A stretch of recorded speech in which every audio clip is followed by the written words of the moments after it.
मरना तो सबने है, सबने मर जाना।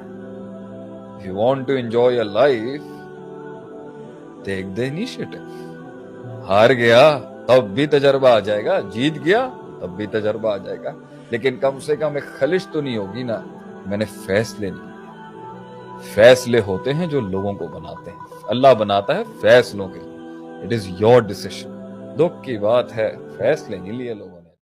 जो लोग हमेशा ये कहते हैं ना गलती मेरी है, वो उनकी सल्तनत है आज, वो राज करना जानते। ये काफर के अंदर भी ये सिफत होगी ना कि जब वो शर को अपनी तरफ मंसूब करेगा और खैर को रब की तरफ, वो कौम नहीं गिरती कभी, वो नहीं तबाह हो सकता कभी, जब तक वो नफ्स के ऊपर देखता रहेगा मैंने क्या गलती कर दी, मैं ये क्या किया, ये क्या हो गया। तकब्बुर तो नहीं आ गया कहीं मेरे अंदर, फख्र तो नहीं है कहीं।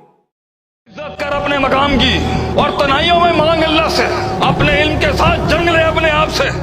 तनाइयां काट, शोहरत से दूर हो जा, ये लाइमलाइट कैमरों को लात मार दे।